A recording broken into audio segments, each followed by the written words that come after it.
Buenas tardes, señoras y señores. Sean ustedes todos bienvenidos a la sede de la Real Sociedad Económico-Matritense de Amigos del País en esta Torre de los Lujanes, el edificio civil más antiguo de Madrid, donde en estos días estamos celebrando el 250 aniversario de nuestra creación. Efectivamente, Carlos III, un 9 de noviembre de 1775, tuvo a bien firmar la célula de nuestra fundación. El próximo 4 de diciembre presentaremos un libro en esta misma sala llamado Los 250 años de la Real Sociedad. Soy Luis Albero, soy el interventor de esta Real Sociedad y estoy a su disposición, y esta tarde me complace enormemente presentarles un acto que se me antoja sumamente interesante. Como les he dicho al principio, sean bienvenidos a esta torre, el edificio civil más antiguo de Madrid, y ustedes han entrado a esta sala por una puerta que da a la calle del Codo, muy bien artesonada, con esos andamios maravillosos que nos han colocado estos días en las obras, y que es la puerta civil más antigua de Madrid. Pero, ¿cuánto más antigua? Esa fue una pregunta que nos hicimos en esta sociedad desde hace mucho tiempo. ¿Cómo de antigua es la puerta por la que accedemos a la matritense? Y justo ahí, en el momento de esa pregunta, es cuando comenzó la aventura que esta tarde les vamos a contar. Los profesores José Manuel Castellanos Oñate y Miguel Ángel Muñecas Vidal, que hoy me acompañan, han sido los artífices de estas investigaciones. El primero, desde un punto de vista histórico, documental y arquitectónico, y el segundo, desde un punto de vista técnico, químico e incluso experimental. José Manuel Castellanos Oñate, consocio de esta sociedad, es arquitecto, docente, es uno de los investigadores de la historia del Madrid medieval más conocidos y reputados de nuestra ciudad. Miembro numerario del Instituto de Estudios Madrileños, es autor de diversas obras, las leo para no dejarme ninguna, como El Madrid de los Reyes Católicos, Madrid Comunero, que tendremos oportunidad de presentar en esta sala en abril del 26 en el seno de la Semana Comunera, ya te das por enterado. Madrid, guía visual de la arquitectura, estampas del Madrid medieval, la Casa y Torre de los Lujanes, la mejor referencia que nunca se ha publicado sobre este conjunto arquitectónico de Casa y Torre de los Lujanes, las murallas medievales de Madrid, 40 linajes madrileños y memorias medievales de Madrid. Es autor de más de 80 artículos publicados en revistas especializadas. Como pueden ustedes comprobar, las palabras profesor Castellanos, Madrid y medieval se repiten con una consistencia tal que demuestran, sin ninguna duda, que estamos en presencia del mejor medievalista arquitectónico que tiene la ciudad de Madrid. Miguel Ángel Muñecas Vidal es doctor en Ciencias Químicas por la Universidad de Alicante. Ha sido miembro de los comités de normalización de AENOR y CEN, y dentro de Repsol ha desempeñado diversos cargos relacionados con energías renovables, energías térmicas, es tecnólogo del Grupo de Movilidad y Energía para el Transporte del Centro Tecnológico de Repsol, es socio voluntario de esta sociedad, que está a cargo de las visitas guiadas que muchísimos días a la semana decenas de personas hacen para visitar nuestra sede. Pero sobre todo y ante todo, y lo que me interesa resaltar, es que es un hombre constante, con una enorme y bendita curiosidad de todo lo que le rodea, la curiositas que alberga todo buen investigador. Es un empecinado que no ceja en su empeño cuando intuye resultados. Aún recuerdo la curiosidad de Miguel Ángel cuando se aproximó a esos artefactos que tienen ustedes a su izquierda, esferas armilares de los ingenieros Rostriaga, y a consecuencia de esa curiosidad y de sus muchas investigaciones y gestiones ante diversos estamentos, vamos a ver en breve resultados asombrosos. Otro lío que te acabo de meter. ¿Ves? Perdona, ¿puedo hacerte una pequeña corrección? Ya soy jubilado, ya no estoy en Repsol.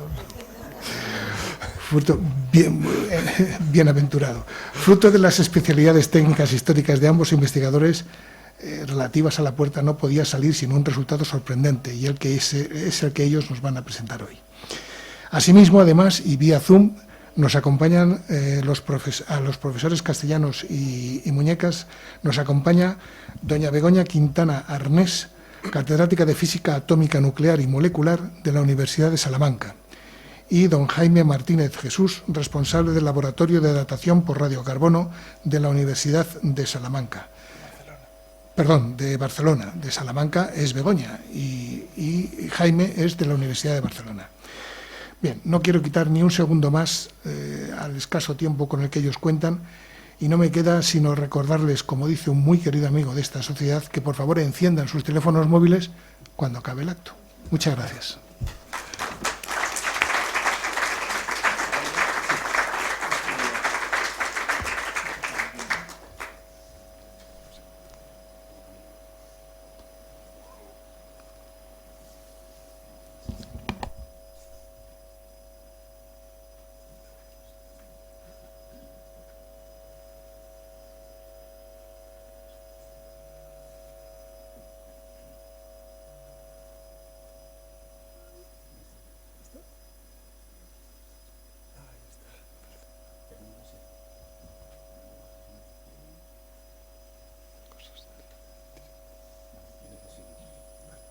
Perfecto.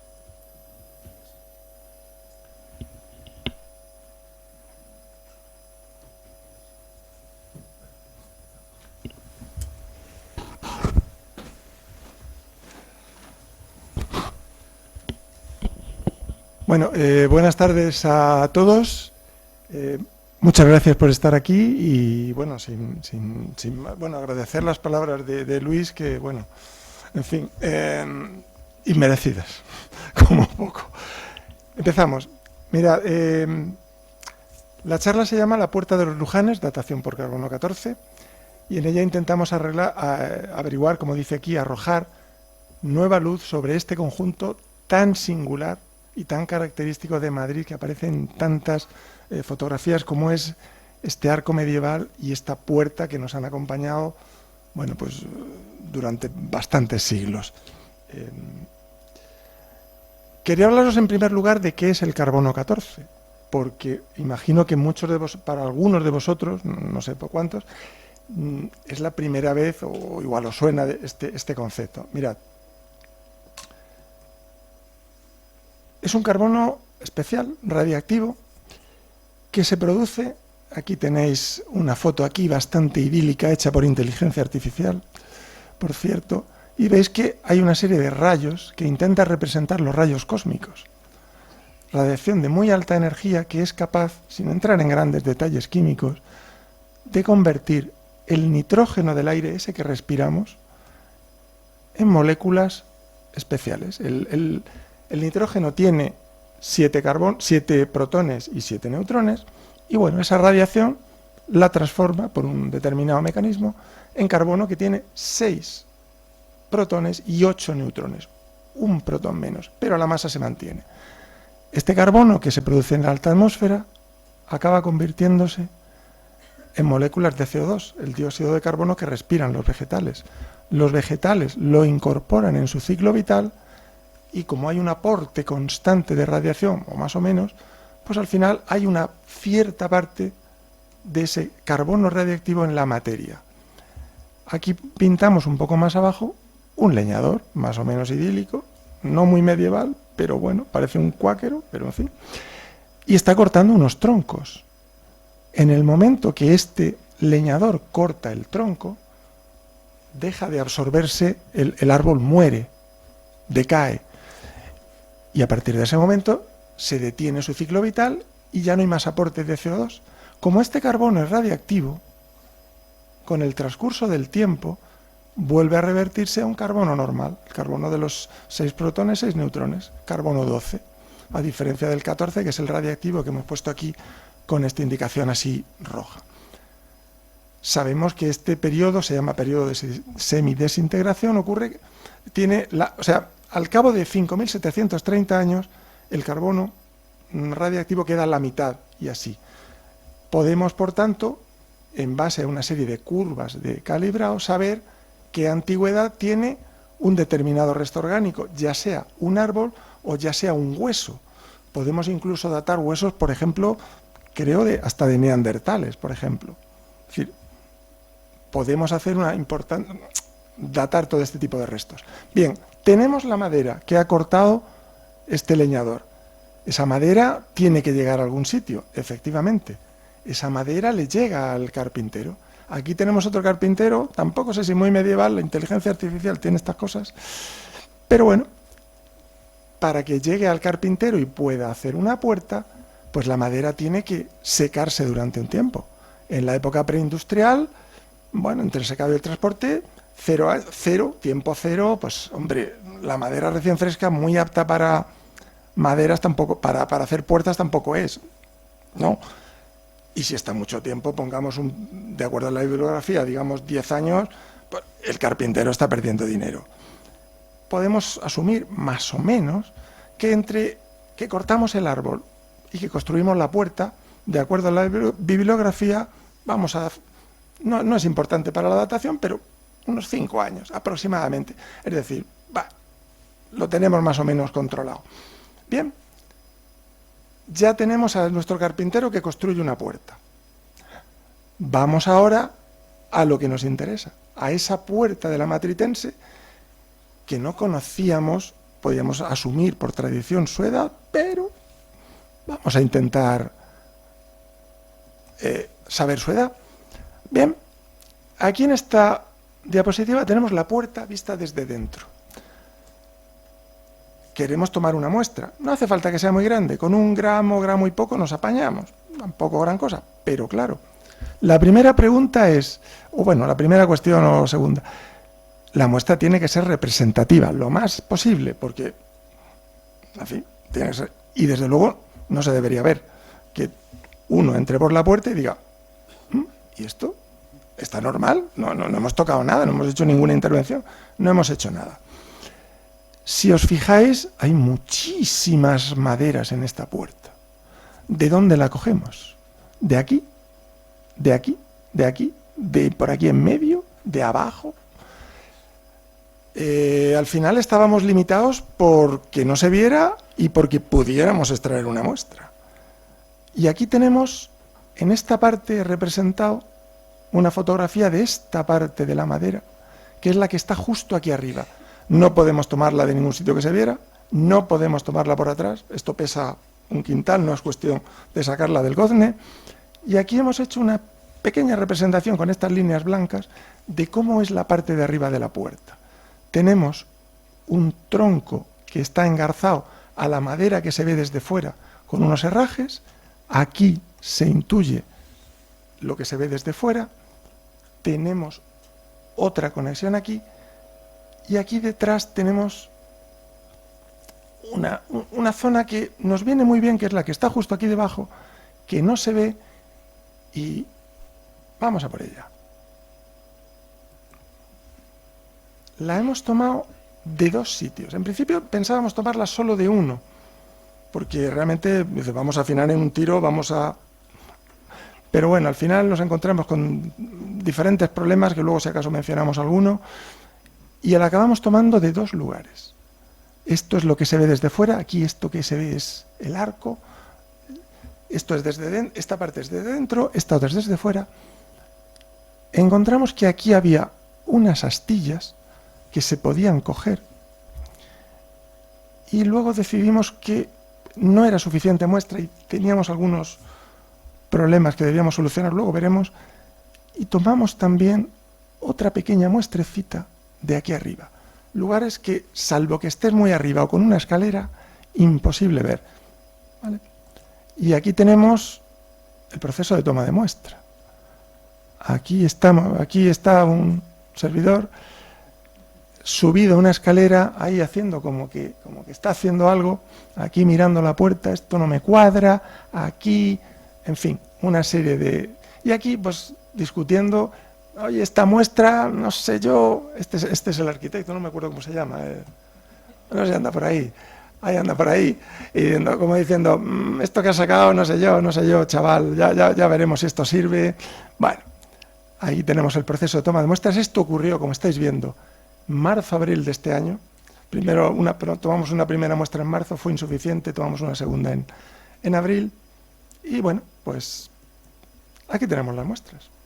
Estas son las muestras en bruto, sin tratar.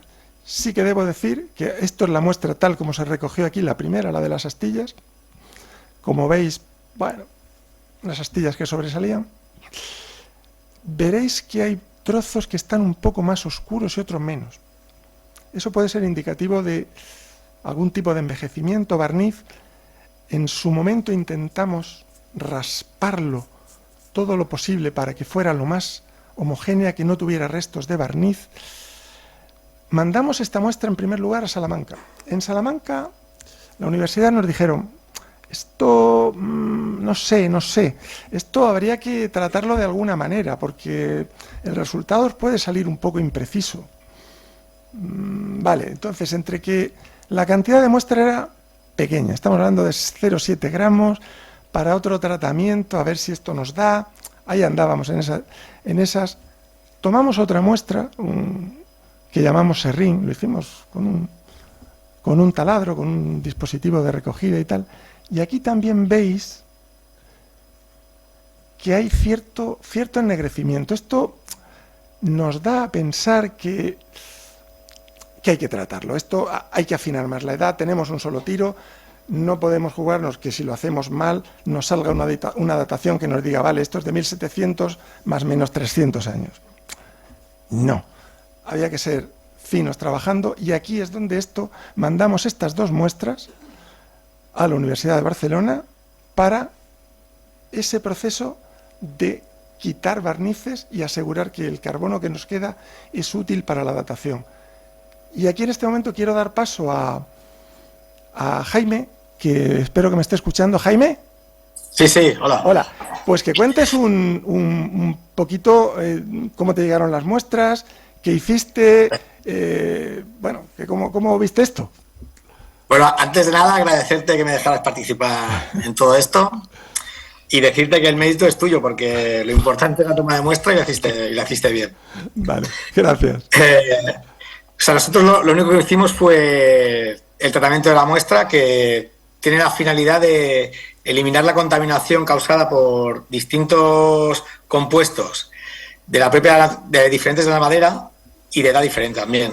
Entonces, la primera parte que tú dices, que es el desbarnizado, como tú lo llamas, es un tratamiento con disolventes de diferente polaridad que se realiza en un extractor Soslet, y tiene la finalidad no solo de quitar barnices, sino de eliminar cualquier material orgánico con el que se pueda tratar la madera aparte de barnices. Y este tratamiento se repite las veces necesarias hasta el agotamiento de sustancias extraíbles.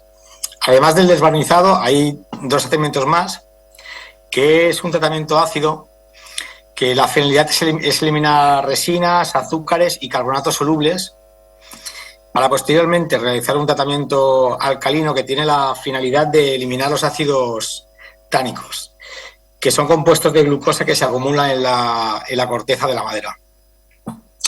Y finalmente, una vez lavada la madera y a pH neutro y secada, la muestra está preparada para análisis, ya que está formada únicamente por los compuestos orgánicos estables más representativos de la madera y adecuados para la datación, que se realiza en el Laboratorio de Radiaciones Ionizantes de la Universidad de Salamanca, y lo realiza Begoña.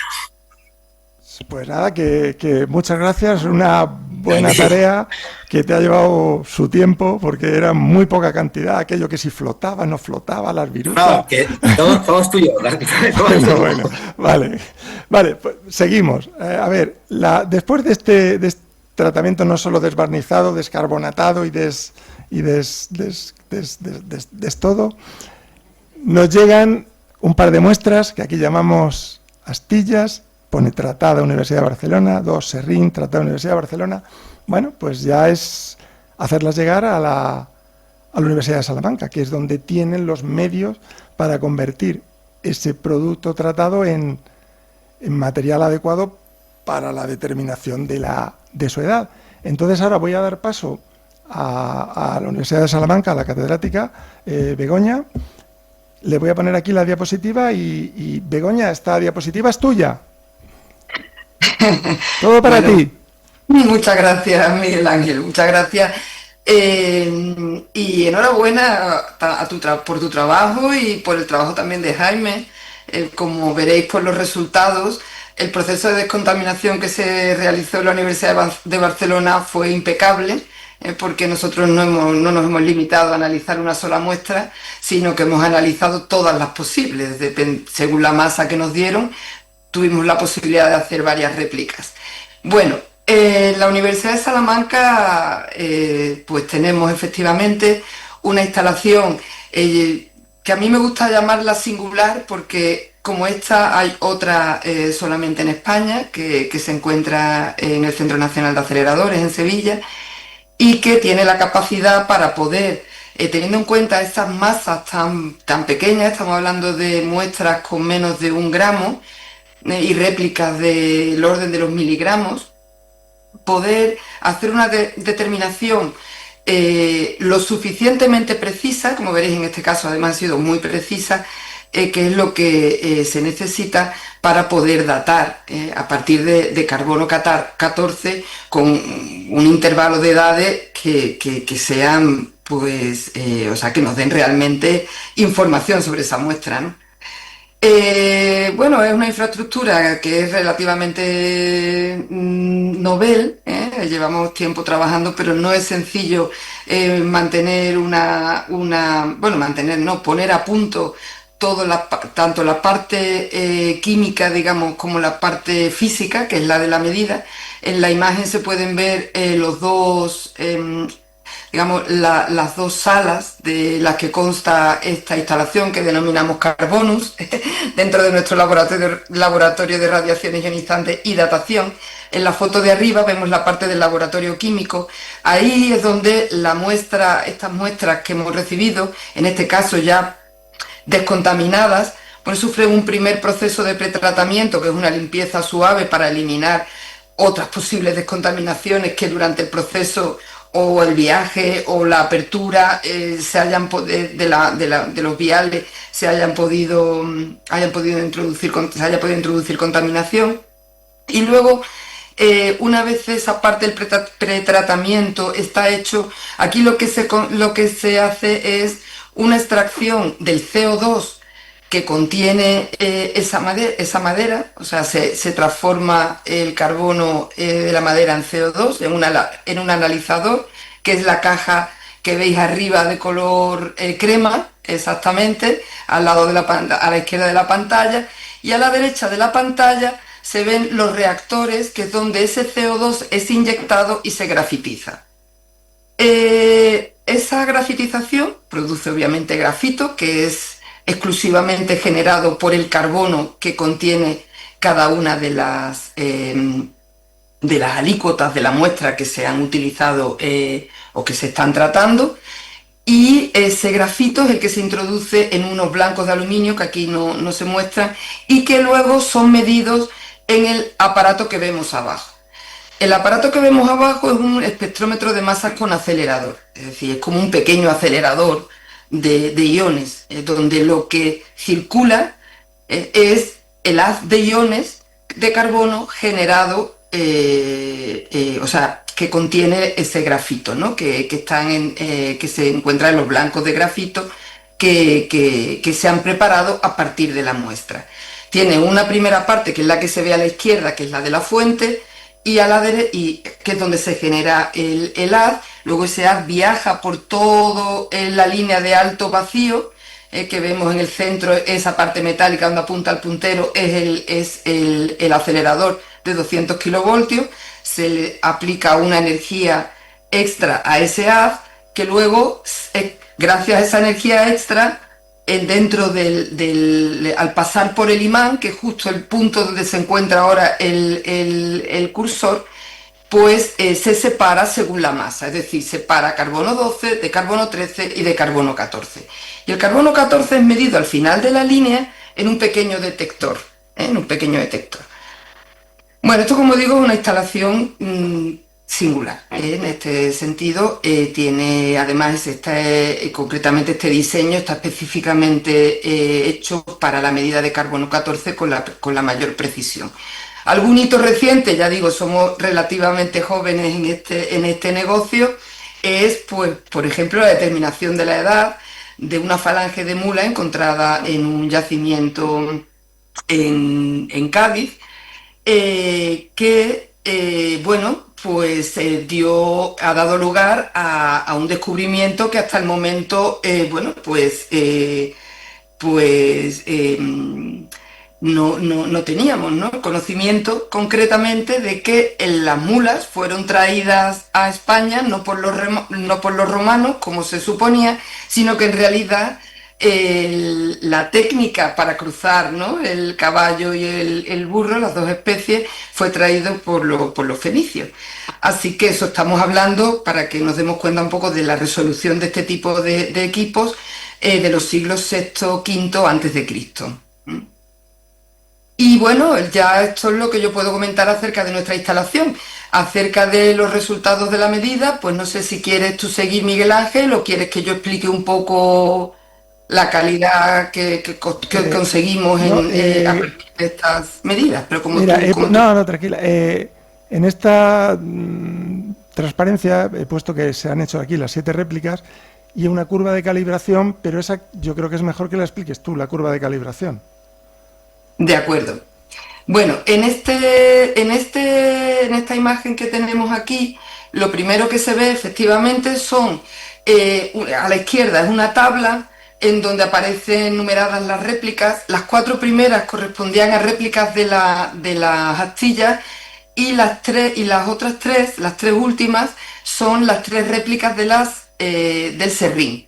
Estamos viendo que son muestras diferentes y alícuotas diferentes de sendas muestras.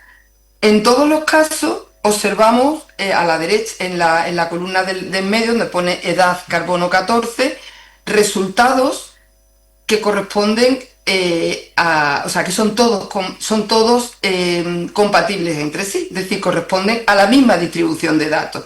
Lo típico que en cualquier proceso de medida ocurre, nunca una misma, o sea, diferentes medidas van a dar exactamente el mismo resultado. Que lo importante es tener el valor del dato, o sea, el valor de la edad y la incertidumbre que tenemos a la derecha, que es el más menos 32 que vemos que tiene cada uno de los resultados. La distribución de esos datos, la distribución se ve en la gráfica de la derecha, es la distribución rosa, es una gaussiana perfectamente, o sea, una gaussiana bastante perfecta, porque además muy aguda, una anchura pequeña que nos está dando la resolución de la medida, o sea, del conjunto de determinaciones que han conducido al valor medio que aparece abajo, que es el 528 más menos 12, que aparece abajo en la tabla. Vale, con ese valor de 528 más menos 12, que corresponde a la punta de la gaussiana, uno extrapola horizontalmente hasta esta curva azul, efectivamente, ahí justo. Esa curva azul es la curva de calibración. Estas son curvas de calibración internacionales, que nos dan esa equivalencia entre resultados obtenidos de carbono 14 con edades contrastadas, conocidas. Entonces, cuando uno llega a ese punto de cruzar este resultado con la curva azul, vemos que además nos cae una parte muy bonita de la curva y no hay, es todo como casi es una curva monótonamente decreciente, y entonces eso nos ha dado en este caso una resolución muy grande en cuanto a la edad de la puerta. Por eso, con un 68% de probabilidad podemos decir, que es lo que nos da esta curva de calibración, que la puerta tiene una edad que estaría entre 1410 y 1400, bueno, la puerta, la madera, pero la madera que hemos visto que se toma de la puerta, entre 1410 y 1421, ese es el primer intervalo, digamos, que es el de más probabilidad, o sea, el intervalo que te da los resultados más probables. Y luego, si queremos ampliar el resultado, por ser más cautos, pues cogemos una gaussiana, o sea, una zona más grande de esa gaussiana, pues tendríamos una edad entre 1403 y 1427, que tiene una probabilidad de que el resultado verdadero esté ahí del 95,4%. Pues entonces, sí. Ya simplemente comentar, aquí he puesto la parte de arriba, es la tabla que nos proporciona Begoña. A partir de ahí, esto está centrado en 1415, le podemos dar una serie de años, más o menos, teniendo en cuenta el tema del secado de la madera, con lo cual, más o menos, el valor que os he puesto aquí, este centrado, es el valor centrado que nos daría esta curva. Este sería el centro de esa curva, pero claro, tenemos muchas incertidumbres asociadas, más allá de... Entonces, de cara al historiador, el dato que podemos asegurar, y por eso he puesto el igual aquí, es que la puerta es medieval y del primer tercio del siglo XV. Y a partir de aquí, ir cuadrando la historia y ajustando, y puede ser de 1405, puede ser de 1430, pero a efectos históricos es lo que nos importa, y ahora es cuando paso justamente al historiador con este dato a ver qué puede hacer. Te ha tocado, José.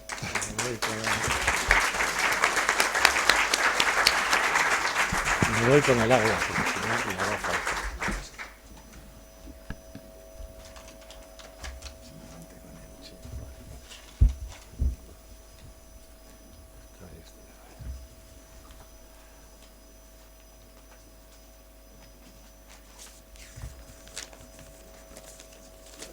Bueno, pues buenas tardes. Gracias a todos por su asistencia y gracias especialmente a Miguel Ángel por el trabajo que ha hecho hasta conseguir el resultado, porque esto lo habíamos tenido siempre en las manos, la posibilidad de datar la puerta, pero nunca pues nos habíamos puesto a hacerlo, ¿no? Entonces ya por fin lo tenemos. Entonces, vale. Entonces mi parte en la exposición esta pues va a consistir en, aprovechando esta datación que tenemos de la puerta del primer tercio del 15, el tratar de perfilar algunos datos acerca de la historia del edificio en el que estamos y de los personajes que vivieron en él, ¿no? A esta datación hay que unirla, esta digamos que es segura, ¿no? Casi al 100%. Hay que unir una segunda datación que teníamos desde 1861, que la ofreció la Academia de San Fernando. Era relativa a la portada de piedra, o sea, mientras que esta datación del carbono 14 es de la madera, la que había ofrecido en aquel año que digo la Academia de San Fernando era sobre lo que es la portada de piedra, y era una datación puramente estilística, ¿no? La Academia situaba la construcción de la portada en la primera mitad del 15. Entonces, al ser solamente estilística, pues la exactitud era un poco discutible, vamos, tampoco, pero yo pienso que ahora se refuerza con esto que hemos obtenido con el carbono 14 para la madera, ¿no? Entonces, pues pienso que los dos elementos, portada de piedra y puerta de madera, pues podemos colocarlos en la primera mitad, en primer tercio del 15 sin problemas, ¿no? Entonces, lo que ocurre es que nos hemos ido tan atrás con la datación que nos ponemos en una época de Madrid en la que hay muy poca documentación. Lo poco que se puede saber con certeza habría que deducirlo de documentos posteriores. Entonces, lo que yo aquí voy a plantear es una propuesta, es una hipótesis, ¿no? Pero que no contradice ninguno de los datos que conocemos, ¿no? Podría haber otras soluciones a lo que voy a plantear, pero habría que buscar si tampoco contradicen los datos conocidos. Esta que yo les voy a decir, es acorde con todos los datos seguros que tenemos.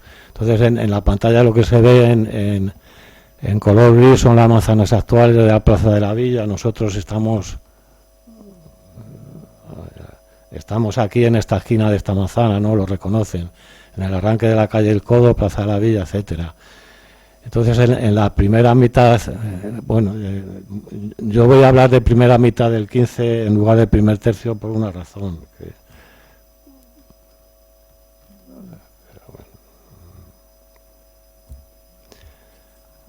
Sí, ya, pero se me... En 1400, lo pongo ahí abajo, Plaza de San Salvador, 1400-450.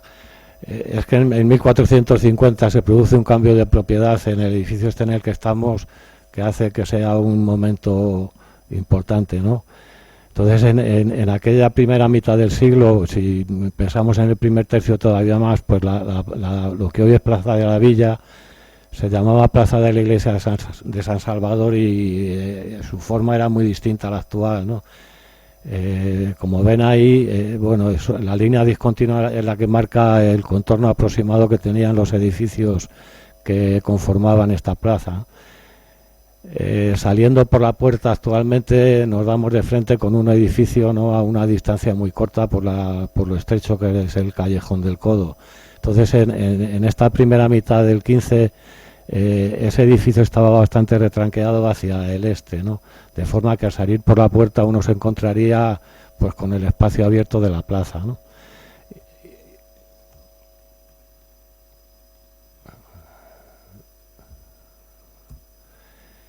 no sé si se lee, en esta manzana que estoy comentando lo que habían era una serie de casas tiendas de propiedad de Alonso Álvarez de Toledo, que era uno de los personajes madrileños más importantes de la época. Estas casas tiendas eran construcciones pues vamos, humildes, no de gran porte, que combinaban la función de vivienda con la función de negocio, ¿no? Había espacios dedicados a habitación y espacios dedicados bien a tienda, bien a taller, ¿no? En la fachada norte de la plaza, en el frente norte, aquí donde señalo, estaba la iglesia de San Salvador retranqueada con respecto a la calle Mayor actual. En realidad la plaza esta de San Salvador era una de las típicas plazas asociadas a las iglesias. Todas nuestras iglesias medievales la tenían, las 10 conocidas como iglesias del Fuero tenían su pequeña placita adosada a uno de los laterales del edificio, ¿no? Entonces esta plaza era la correspondiente a la iglesia de San Salvador. Tenía el ábside orientado al este, con la orientación canónica de las iglesias cristianas. En la fachada sur del templo, del edificio, había adosado un soportal, un pórtico, encima del cual estaba la conocida como Cámara del Concejo, que era una dependencia pues muy elemental en la que se reunían los regidores se estuvieron reuniendo allí durante muchas décadas.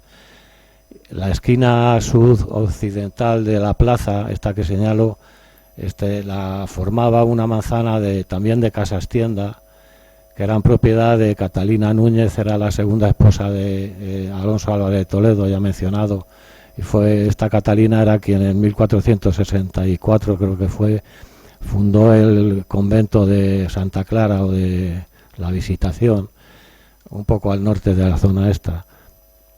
Eran también, ya digo, casas tienda, y son las que eligió el concejo para expropiar y derribar de forma que quedara vacío todo el espacio que ocupaban y se incorporara a la plaza, ¿no? Y bueno, aquí la manzana que hay dibujada al oeste de esta manzana de Catalina Núñez está la manzana en la que se encuentra actualmente la Casa de Villa y Cárcel de Villa en su momento, y por el sur esta sería la Casa de Cisneros, ¿no? Una cosa ya importante es que esta calle que señalo aquí, que correría paralela a la fachada de las casas de los Lujanes, esta existió, está documentada, es una calle que se conocía como calle antigua. En documentación de finales del 15 se hablaba de la calle antigua que había antes de que se ensanchara la plaza, ¿no? Y aquí había otra tal, ¿no? De todas maneras desaparecieron cuando se derribaron estas casas de la zona central. Y llegamos entonces al edificio en el que estamos, ¿no? Y la cuestión es que nos hemos ido tan atrás que nos hemos salido de la época de los Lujanes, estamos en época pre-Lujanes, ¿no? O sea que entonces en la primera mitad del 15 esto eran casas de los Ocaña. Si hablamos de del primer tercio que dio la datación de la puerta, seguramente sería Fernán García de Ocaña quien las habitaría. Si nos vamos más hacia el 1450 sería Gonzalo García de Ocaña, que pongo aquí, que es quien falleció en 1450, y a causa de ese fallecimiento las casas pasaron a propiedad de Pedro de Luján, ¿no? Por eso decía que esta fecha del 1450 es importante a efectos de estas casas. Entonces ya digo que esta primera mitad del 15 es un momento en el que aquí todavía no hay Lujanes en la Plaza de la Villa. Los Lujanes habían llegado a Madrid en los primeros años del 15, 1405, 1406, y se establecieron inicialmente en unas casas en la Colación de San Andrés, en donde después de sucesivas reformas, ampliaciones, restauraciones, etcétera, se alza el Museo de San Isidro, ¿no? Aquello eran las casas originarias de los Lujanes en Madrid. Allí había llegado en esos primeros años del siglo que digo, Miguel Jiménez de Luján con su esposa e hijos, y entre estos hijos pues iba un Pedro de Luján todavía niño, que fue el que unas décadas después se hizo con la propiedad de estas casas a partir de 1450, ¿no? Entonces el problema es que de estas casas de los Ocaña no se conoce prácticamente nada, ¿no? Porque es en ellas donde estaba pues esta puerta de madera que hemos datado. Los únicos datos conocidos a partir de documentación de 1450 es que tenía un horno, lo cual no nos saca de apuros, y lo que sí es interesante es que tenía una bodega cuya puerta se abría a la plaza, ¿no? Entonces, si combinamos el dato este de que la bodega de las Casas de los Ocaña se abría a la plaza, bueno, tenía que estar forzosamente en este trozo de fachada, ¿no? Pero es que en este trozo de fachada es donde tenemos la puerta que hemos conservado, que también se abre a la plaza, a lo que era plaza en el 15, ¿no? En la primera mitad del 15, de forma que yo pienso que es casi obligado pensar que esta portada puerta por la que han entrado ustedes y por la que saldrán luego, pues era la puerta de la bodega de los Ocaña, ¿no?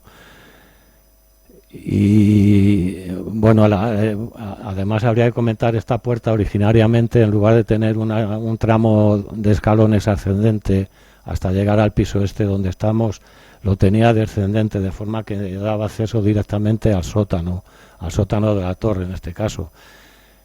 Previsiblemente ese sótano, y seguramente el sótano de esta sala en la que estamos, sería la bodega de las Casas de los Ocaña, ¿no? Entonces de esto pues poco más se puede decir porque no hay más datos, pero en fin. Y lo que sí quiero ahora es comentar una característica, una peculiaridad que tiene esta puerta, que a mí siempre me llamó la atención desde el primer momento que la vi, y que es bastante incongruente, hay que tratar de encontrarle una respuesta, y es, bueno, aquí no se ve muy bien, aquí donde señalo en la cara interior de la portada de piedra, ¿no? O sea, la portada vista por dentro, esto se vería nada más al salir de la torre, ¿no? Esto que señalo es un taladro hecho en la pared, un agujero, una perforación. Aquí hay otro, otro aquí, ¿se ve medio bien? ¿O? Entonces son perforaciones hechas en la piedra directamente, pues con mazo y puntero, ¿no?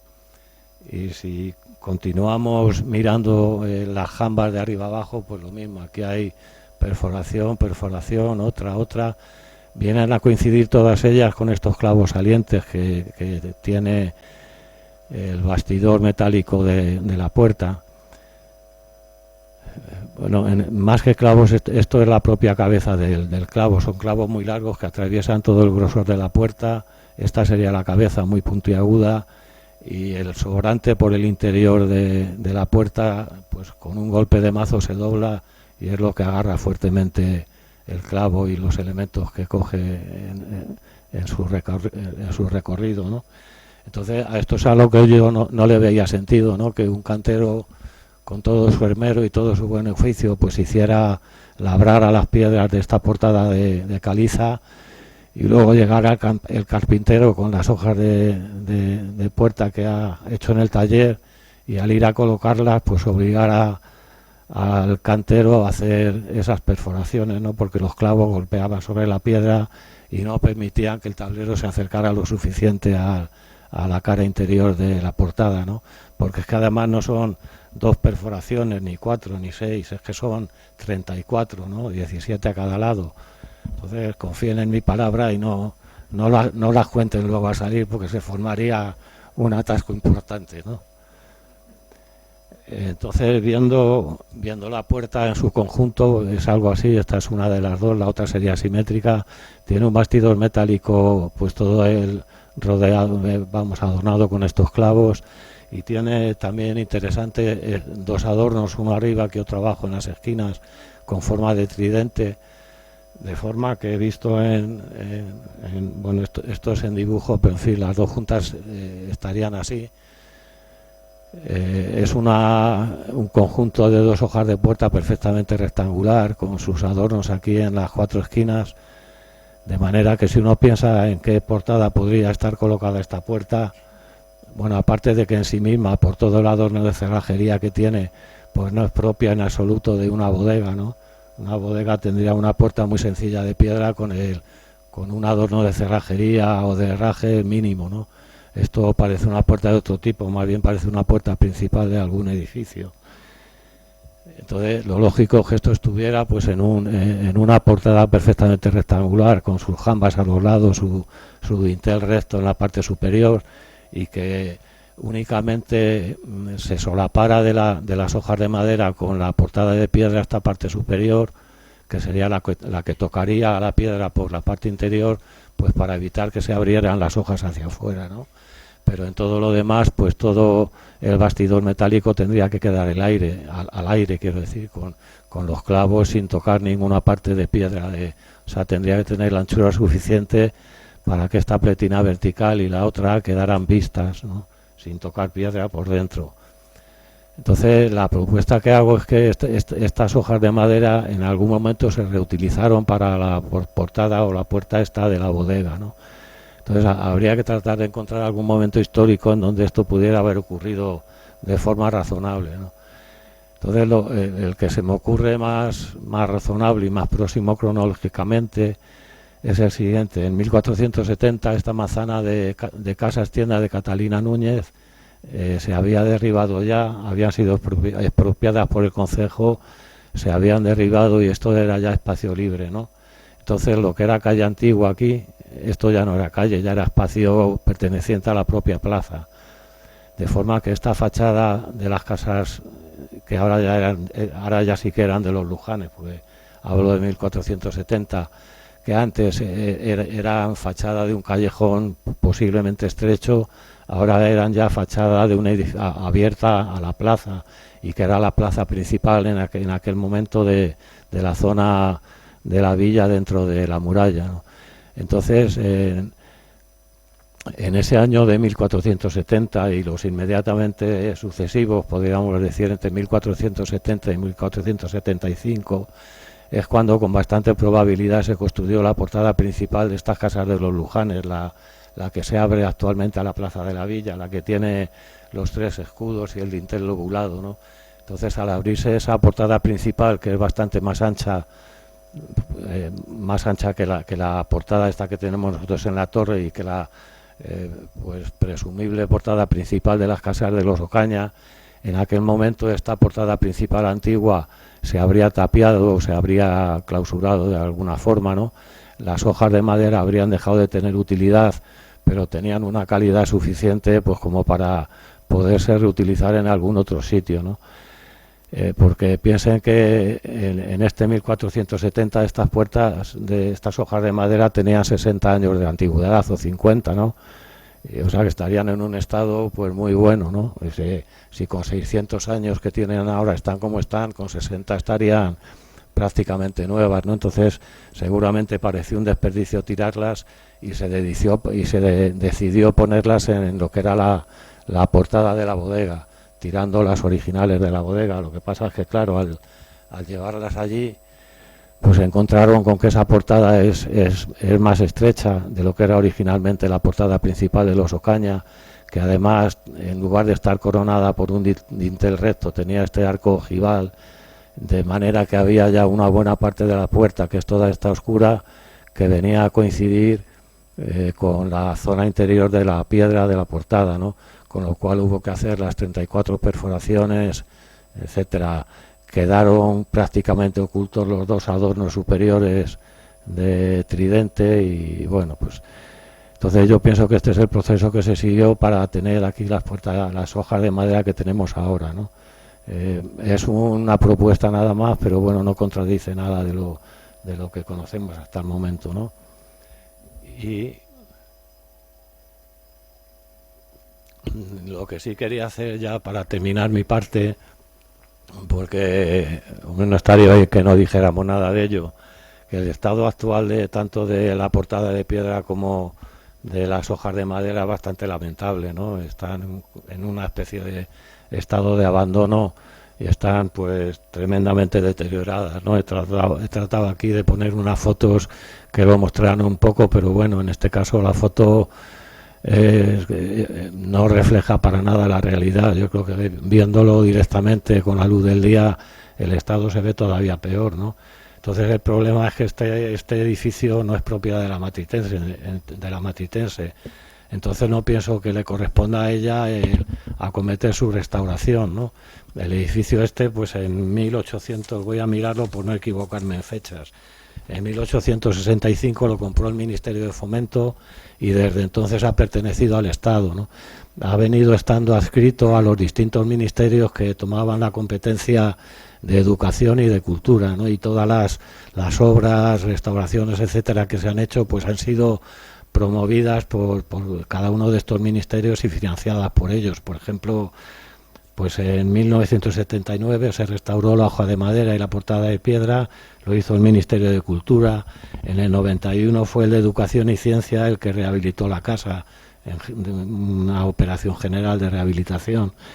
En el 2013, que ha sido la última, se restauró la torre, lo hizo el de Educación, Cultura y Deporte, y en la actualidad el edificio está adscrito al Ministerio de Ciencia, Innovación y Universidades, ¿no?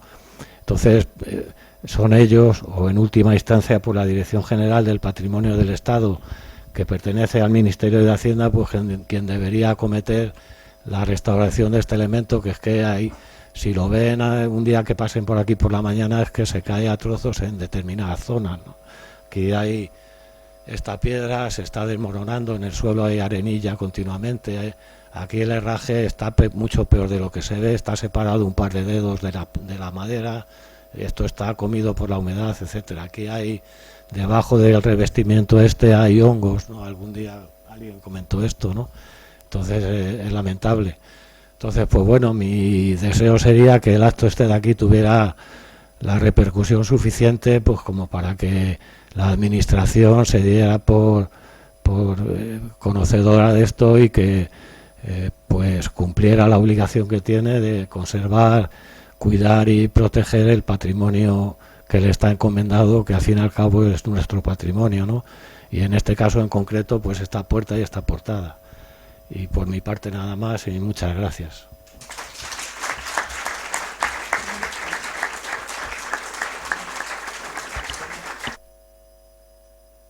Si quieren hacer alguna pregunta o comentario a cualquiera de nosotros... Sí, eso iba a pues... decirles que el asombro y la admiración por lo antiguo que tenemos en este país va inversamente proporcional al dinero y a los cuidados que le proporcionamos a esas piezas tan antiguas. Al margen de este comentario, si quieren ustedes hacer cualquier tipo de preguntas a los ponentes, a su disposición por allí, por favor. Gracias. Aunque no tiene nada que ver con la datación ni con la arquitectura.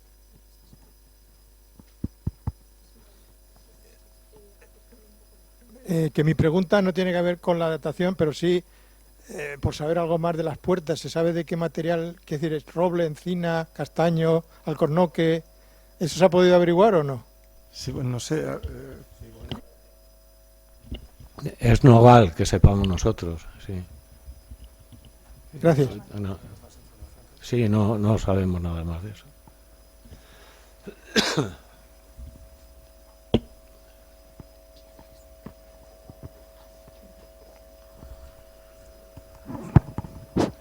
Gracias y buenas tardes. Muchas gracias a todos y a la profesora de Salamanca y al profesor de Barcelona.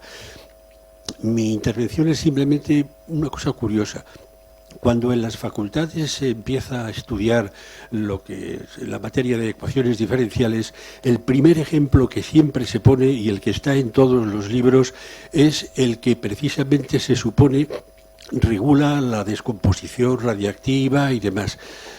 No he visto que en la exposición se mencione tan siquiera este fenómeno, pero doy por supuesto que sí se ha tenido en cuenta los resultados teóricos de esta ecuación, que como digo es lo primero que se pone, quizás la más sencilla, pero también resaltando la importancia que tiene en estos procesos. Simplemente quería confirmar que el resultado teórico está latente en todo lo que hemos oído. Gracias. Begoña, es tu turno. Sí, bueno, muchas gracias. Efectivamente, el carbono 14, como otros radionucleidos, nos sirven para datar porque funcionan como relojes, es decir, se van desintegrando con una semivida, que en el caso del carbono 14 son los 5.300 años, y una ecuación que es exponencial y que nos va diciendo a lo largo de lo que va quedando, de lo que no se ha desintegrado a lo largo del tiempo.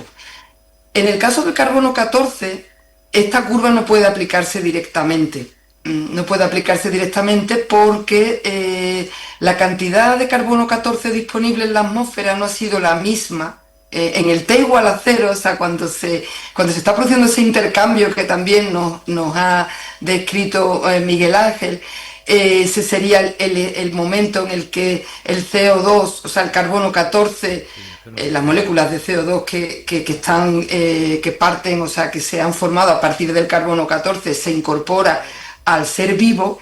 Ese sería nuestro instante inicial. En el momento que ya no se produce el intercambio, pues como bien ha dicho, se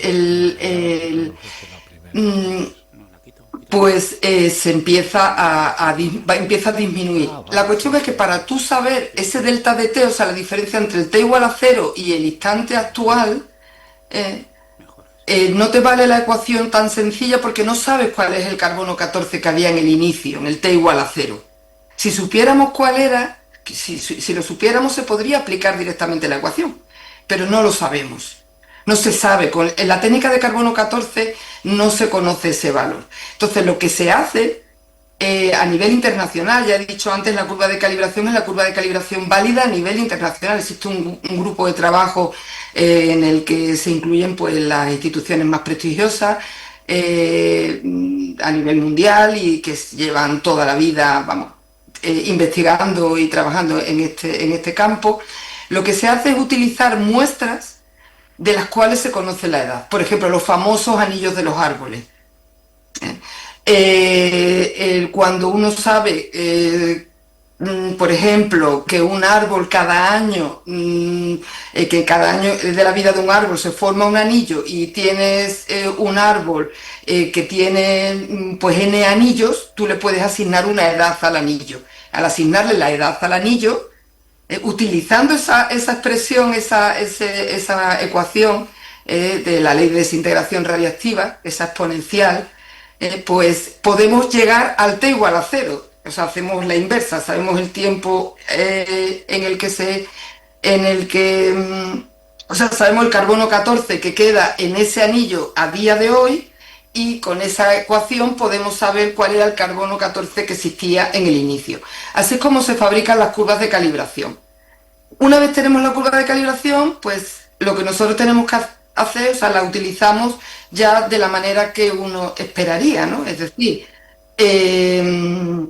medimos el carbono 14 que existe y con esa curva podemos saber el tiempo que ha pasado para que exista esa relación.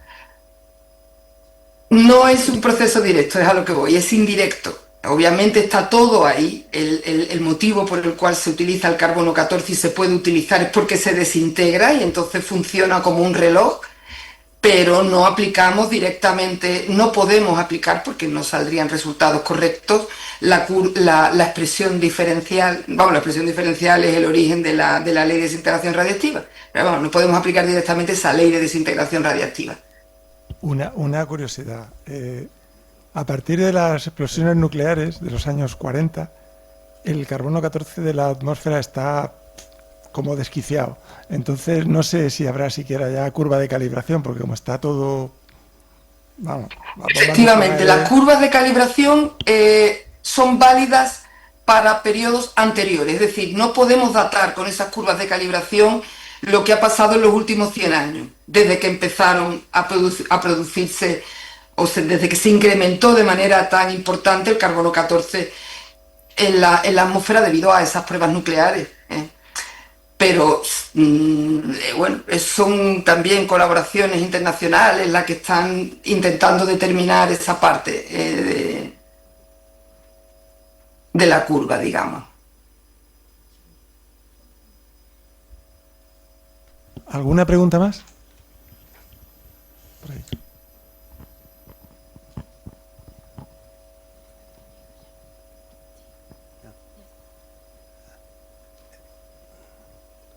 Enhorabuena por la conferencia y quería solamente preguntar que me imagino que el ministerio del que depende este edificio todavía no tiene conocimiento de la antigüedad y de la historia de esta puerta. para que tomen medidas Hombre, de su restauración. pero de la antigüedad de la datación esta, ¿te refieres? No, de esta no, porque es muy reciente, pero claro, de la antigüedad histórica debería tener noticia, claro, y de su historia, Pero del resultado. del hallazgo que hay ahora. No, de esta no, porque es que lo hemos tenido hace muy poquito tiempo. Realmente vamos. estamos ahora dándolo a conocer, entonces, bueno, esto ahora lo iremos moviendo, si no ocurre nada en contra, vamos. Espero que respondan, ¿no? Claro.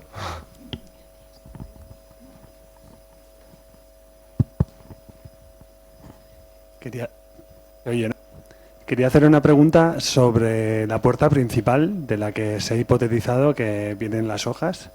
¿Qué posición tendría? Quiero decir, si esta es la puerta del sótano, ¿podría ser? ¿Por dónde crees que podría estar? Yo pienso que no estaría muy alejada de la esquina esta que hace la torre, ¿no? Pero es que no se puede saber. Tampoco se sabe si las casas ocupaban todo el solar de lo que hoy son casas de los Lujanes, ¿no? O sea, no queda ninguna impronta ni nada de No, esa nada, puerta. nada, no. De todas maneras, es que como tampoco lo que vemos ahora exteriormente es la fábrica original del edificio, que podríamos buscar alguna cosa que señalara, todo lo que se ve es un recubrimiento moderno de medio pie de ladrillo y enfoscado, imitando la disposición constructiva que tenía el tapial y los machones de ladrillo, pero nada de lo que se ve, excepto las dos portadas de piedra y la de ladrillo de más abajo, todo lo demás es recubrimiento moderno, o sea que tampoco puedes buscar alguna señal que pudiera haber en ningún sitio. Vale, gracias. Nada. ¿Más preguntas, señores? ¿Nada? Bueno, pues para concluir, yo desde mi profunda ignorancia en temas de datación de de carbono 14 y del encaje histórico que tiene la puerta en el edificio, es mi opinión, y no sé si ustedes estarán de acuerdo, de que este es un paso muy importante, significativo, en la reivindicación del papel que tiene la sede de la Real Sociedad Económico-Matritense dentro del paisaje de Madrid. Un paisaje muy importante, el paisaje medieval de Madrid. Bueno, pues no me queda sino recordarles que hay una conferencia importantísima que protagoniza la Asociación Madrileña de Críticos de Arte el próximo jueves 27, que se llama Arte e Inteligencia Artificial. La combinación promete ser sumamente interesante. Muchas gracias, buenas tardes.